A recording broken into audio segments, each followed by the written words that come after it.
Hi guys, welcome to my channel. Happy Navratri. आज नवरात्रि का तीसरा दिन है। डे 3 में हम डीप डाइव करेंगे। मैं यहाँ पे वाला वीडियो अटैच कर रही हूँ जिसमें मैंने पूरा का पूरा नवरात्रि कवर करा है, उसका मीनिंग, सिंबॉलिज्म। और नवरात्रि का जो ये 9 दिन का फेज है, ये 9 रातें हैं, ये जो 9 फॉर्म्स ऑफ दुर्गा हैं, 9 फॉर्म्स ऑफ डिवाइन फेमिनिन है, इनका क्या मतलब है। आज हम स्पेसिफिकली डे 3 के अंदर डाइव करेंगे। सो डे 3 हमारा थर्ड डे होता है ऑफ पर्जिंग। इस दिन के साथ हमारा पर्जिंग का जो फर्स्ट फेज होता है वो खत्म होता है। तो ऑब्वियसली ये वाला दिन बहुत ही पावरफुल और बहुत ही ज़्यादा बड़ा पर्ज करता है।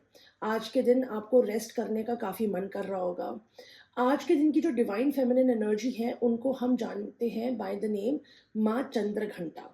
इनका नाम चंद्रघंटा है क्योंकि इनकी आइकोनोग्राफी अगर आप देखें तो इनके माथे पे एक बेल शेप्ड का मून होता है। इनकी स्टोरी को अगर देखें तो जब माँ पार्वती और शिव की शादी हो रही थी, तब शिव जी अपनी बारात में बहुत सारे घोस्ट, घूल्स और बहुत ही डरावने क्रीचर्स एंड बीइंग्स को लेके आए थे। तो उनको देख के जब माँ पार्वती ने सोचा कि मेरे पेरेंट्स डर ना जाए कि मेरी किस इंसान से शादी हो रही है, किससे शादी हो रही है, और वो तो बहुत ही डरावने लोग आए हैं उस बारात में, तो उनने अपने आप को कन्वर्ट कर दिया था एक वॉरियर फॉर्म में, एक वॉरियर फियर्स एनर्जी में, जिनके 10 हाथ थे और उनका नाम था चंद्रघंटा। और वो एक डरावने रूप में कन्वर्ट हो गई थी कि मैच हो पाए शिवजी और डिवाइन फेमिनिन पार्वती का मिलन। तो अगर आप नोटिस करेंगे तो ये सारे जो आर्कटाइप्स होते हैं और जो सारे गॉड्स और डेटीज होते हैं, जैसे शिव जी हो गए, माँ पार्वती हो गए, ये सारे हमारे डिवाइन मैस्कुलिन और फेमिनिन के एक रूप होते हैं। तो नवरात्रि के दिन हम 9 वर्जन्स ऑफ डिवाइन फेमिनिन को प्रे करते हैं। आज का जो डिवाइन फेमिनिन वर्जन चंद्रघंटा के बारे में हम और जानेंगे। अगर आप इनकी आइकोनोग्राफी को देखें तो सबसे इम्पोर्टेंट चीज़ इनकी आइकोनोग्राफी में ये है कि इनके हाथ में एक तलवार होती है। वो तलवार ये दिखाती है कि एक टारगेटेड सिवर करने का इनकी कैपेसिटी है। तो जो भी ये आइकोनोग्राफीज हैं, जो भी ये गॉड्स और गॉडेसेस हैं डिवाइन फेमिनिन, ये ना एक शक्ति का रूप होती है, एनर्जी होती है, पावर होती है, ये एक फ्रीक्वेंसी होती है। और चंद्र घंटा अगर आप नाम पे ही देखें तो चंद्र मतलब चंद्रमा, घंटा मतलब बेल। तो ये साउंड से रिलेटेड होती हैं। मतलब वो साउंड, वो फ्रीक्वेंसी जो आपके सारे डीमंस को टारगेट रूप में काट दे। इसलिए इस दिन मुझे हमेशा से ऐसा फील होता है कि वाइब्रेशनल म्यूजिक सुनना, साउंड एनर्जी में बैठना बहुत हेल्प करता है। अगर आप अपने दिमाग से कुछ चीज़ों को नहीं निकाल पाए हैं, कुछ रिपीटेटिव थॉट्स में पड़े हैं, तो इनको सिवियर करने से बहुत हेल्प मिलती है। चंद्रघंटा स्पेसिफिकली चंडी इसे रिलेट करी जाती है। चंडी जो बहुत ही एंशियंट वॉरियर गॉडेस है। जब भी मैं किसी एंशियंट गॉडेस और डार्क वॉरियर फियर्स गॉडेस के बारे में बात करती हूँ तो मेरी बॉडी में काफ़ी ज़्यादा स्ट्रॉन्ग एनर्जी फील होती है। तो अगर मैं कभी थोड़ा फंबल करूँ तो मुझे माफ़ कर दीजिएगा, बिकॉज मैं चैनलिंग मोड पे आ जाती हूँ। तो अगर आप चंद्रघंटा का और आइकोनोग्राफी को नोटिस करेंगे तो उनके जो तलवार होती है वो बिल्कुल टारगेट में आपके मेंटल नॉट्स, मतलब जो हमारे दिमाग के ऐसे थॉट्स होते हैं जो या तो रेपिटेटिव होते हैं या हमें किसी तरह का ब्लॉकेज फील कराते हैं और वो हमें आगे बढ़ने से रोक रहे हैं, और वो हमें उस समय हमारे मन में निकल आते हैं जब हम आगे बढ़ना चाहते हैं, एक नई अपॉर्चुनिटी को फेस करते हैं, कुछ डिफरेंट करना चाहते हैं अपने कंफर्ट जोन से बाहर जाके। तब जो थॉट्स आके आपको रोकते हैं वो होते हैं वो डीमंस। तो वो डीमंस हमें काटने होते हैं, हमें सिवियर करने होते हैं, और चंद्रघंटा वो करती हैं। अगर चंद्रघंटा के दूसरे हाथ में देखें तो एक हाथ में कपाल पकड़ी होती है जिसमें वो खून कलेक्ट करती हैं जो रक्त बीज से गिरता है। इनके आइकोनोग्राफी में एक ये बात भी खास है कि ये जो रक्त बीज के मुंड पे, उसके सर पे खड़ी होती है। इसका मतलब है उनने रक्त बीज को अभी अभी सिवियर करा है, अभी मारा है। लेकिन जिस तरह से रक्त बीज की कहानी अगर आप सबको पता है, तो उनका खून जहाँ गिरता था वहां से एक और रक्त बीज निकल आता था, तो उनकी जो मुंड है, उनका जो जिसमें जो कपाल है जिसमें वो अपना खून कलेक्ट कर रही हैं, सो दैट उसका इफ़ेक्ट भी कहीं गिरे ना। मतलब जो आपके वो पैटर्न्स हैं और थॉट्स हैं और मेंटल ब्लॉकेजेस हैं और डीमन्स हैं जो आपके माइंड में आपको आगे बढ़ने से रोक रहे हैं, उनको तो काटती ही हैं, लेकिन उनसे उसका जो इफ़ेक्ट बचा है, रेज़िडुअल एनर्जी जो बची है, उसको भी अपने कपाल में कलेक्ट करती हैं। इनके अगर एनिमल्स देखें जो इनके दाएँ-बाएँ होते हैं, उस एनिमल्स में एक डॉग और एक जैकल होता है। डॉग विजिलेंस की बात करता है, तैयारी की बात करता है, प्रोटेक्शन की बात करता है, बहुत ही अवेयरनेस की बात करता है, और जो जैकल है, वो बात करता है कि जो कपाल में ब्लड है, उसका डाइजेशन हो जाना, वो जो कलेक्ट करी है रेज़िडुअल एनर्जी, उसको ख़त्म कर देना, उसको पूरा जड़ से मिटा देना। तो जैकल उस चीज़ के डाइजेशन में हेल्प करता है। तो मैं जिस चंद्रघंटा की आइकोनोग्राफी आपको दिखा रही हूँ, ये हीरापुर में जो योगिनी टेम्पल है, वहाँ के आउटर सर्कल में प्रेज़ेंट है।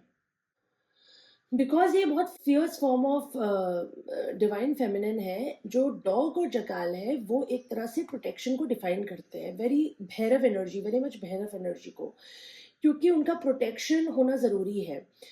ये जो फ्रीक्वेंसीज़ होती हैं, जो डिवाइन फेमिनिन पावर होती हैं, ये ऐसी फ्रीक्वेंसीज़ होती हैं जो आपके शरीर के अंदर ये अल्केमी करती हैं। तो जब मैं बोलती हूँ माँ Chandraghanta, it is a frequency, जिस फ्रीक्वेंसी का जब को आपको एक्सेस मिलता है, जब वो फ्रीक्वेंसी आपके अंदर समाती हैं, तब वो ये वाली अल्केमी करती हैं, ये वाले चेंजेस करते हैं कि आप हर उस चीज़ को मिटा पाएँ जो आपको आगे बढ़ने से रोक रहे हैं। जब मैं डे 2 की एनर्जीज़ को स्टडी कर रही थी कल, तब उस समय 2 चीज़ें निकल के आई थी, एक कैट और लायन। और आज जब हम चंद्रघंटा के अंदर स्टडी कर रहे हैं, तो निकल के आया है डॉग एंड जैकल।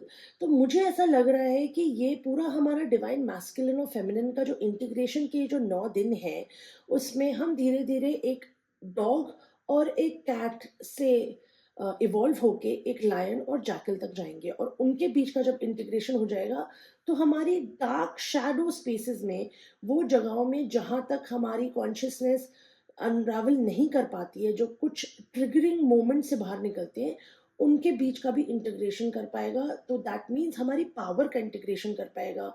जिन चीज़ों से हमें आज तक डर लगता था, बट वो हमारी पावर वहाँ लाई करती है, उनका इंटीग्रेशन हो पाएगा, और हम एक बहुत पावरफुल अर्धनारीश्वर में कंप्लीट हो पाएँगे, जहाँ हमारे सारे पॉज़िटिव्स और नेगेटिव्स, सारी स्ट्रेंथ्स एंड वीकनेसेस अपने ऊपर बाइंड होके एक ऑथेंटिक पर्सनैलिटी में कन्वर्ट करेंगी हमें। चंद्रघंटा नाम के अंदर एक बहुत ही यूनिक मीनिंग छुपा हुआ है। जो बेल होती हैं, अगर आप नोटिस करें कि जो बेल की साउंड है, जैसे ये,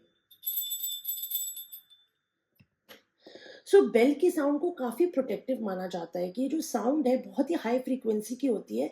तो जो भी हाई फ्रीक्वेंसी की साउंड होती है, उसके पास पावर होती है कि वो ऐसी वाइब्रेशनल स्पीड में निकलती हैं, ऐसी वेवलेंथ्स में चलती हैं कि आसपास अगर किसी भी तरह की स्टैग्नेंट एनर्जी है, या किसी भी तरह का आपका एनर्जेटिक फील्ड में इन्फ्लुएंस है, वो सब क्लियर हो पाए। तो काफ़ी क्लियरिंग एनर्जी है। तो जब भी हम लोग बेल बजाते हैं, तो हम एनर्जीज़ क्लियर करने के बजाते हैं। अगर हम अपने रिचुअल में करें या किसी भी तरह की साउंड हीलिंग में देखें, तो जो भी bell related frequencies and sound आती हैं, वो बहुत हाई होती है, और उनका पूरा पर्पस होता है प्रोटेक्शन एंड क्लियरिंग।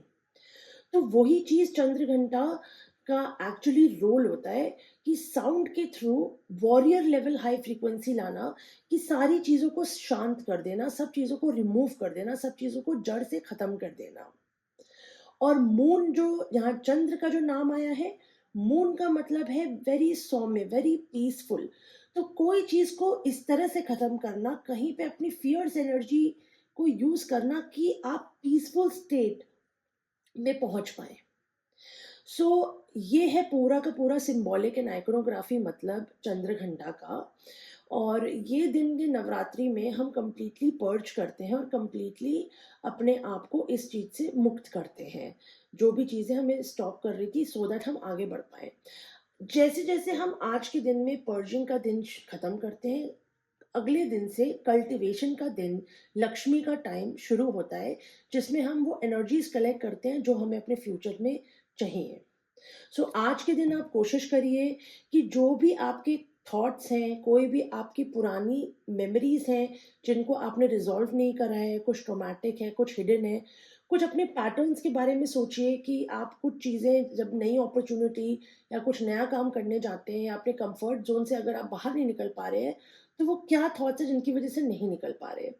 अगर आपको नहीं अंदाज़ा हो पा रहा कि क्या चीज़ आपको रोक रही है, देन डेफ़िनिटली एक हाई वाइब्रेशनल म्यूज़िक को लगा के अगर आप थोड़े टाइम के लिए मेडिटेट करेंगे, तो डेफ़िनिटली आपको बहुत हेल्प करेगा। चंद्रघंटा की जो फ्रीक्वेंसी है ना, वो वीनस की फ्रीक्वेंसी के साथ भी बहुत अटैच्ड होती है। वीनस की फ्रीक्वेंसी को रिप्रेजेंट करते हैं। ये इसलिए भी होता है कि जो साउंड फ्रीक्वेंसी से एक बिल्कुल वॉरियर लेवल फ्रीक्वेंसी निकलती है, जो सब चीज़ों को क्लियर कर देती है, वो इसलिए होती है क्योंकि उसके बाद ब्यूटी आती है।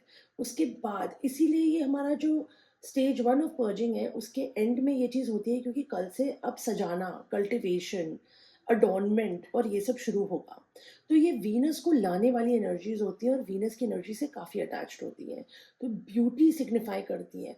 ब्यूटी उस स्पेस की ब्यूटी जो आपकी यू नो पूरे जो आपका चीज़ें आपको रोक रही है जीने से, आपको सुंदर दिखने से, आपको अपने आप को पसंद करने से, उन सारी चीज़ों को आपके शरीर से हटाती हैं।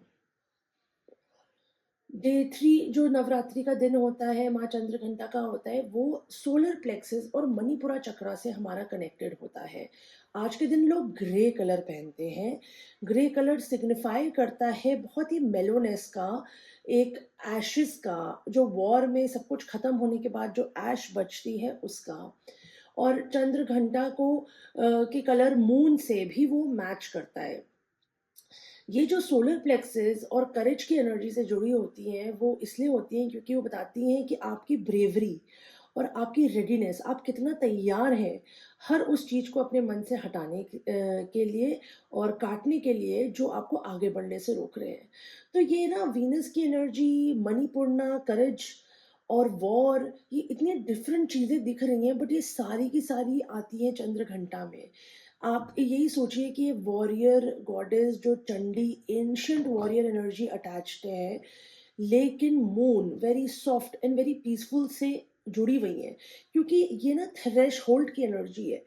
ये जब आती हैं तो इसके बाद आप पीस, ब्यूटी और इन सब की तरफ चल पाते हैं। तो ये इसलिए इतनी कॉम्प्लेक्स आइकोनोग्राफी एंड इमेज है, और ये बहुत स्ट्रांगली फील होगी अगर आप मेडिटेशन करें आज के दिन। साउंड बहुत इंपॉर्टेंट होगा, साउंड बहुत मदद करेगा। ये एक क्यू आ रहा है। आई होप ये जो मैसेज मैंने निकाला है आइकोनोग्राफी का, मीनिंग्स, सिंबल्स जो मैंने आज बोले हैं, ये आपको हेल्प करें और आपको थोड़ा और समझाएं नवरात्रि के बारे में, डिवाइन फेमिनिन फ्रीक्वेंसी के बारे में, और ये जो गॉडेसेस होती हैं ये क्या होती हैं, उनके बारे में आपको थोड़ा आज और पता चला हो। अगर आपको ये पसंद आया हो तो please like, share and subscribe to my channel and leave a comment for me. I will see you next time.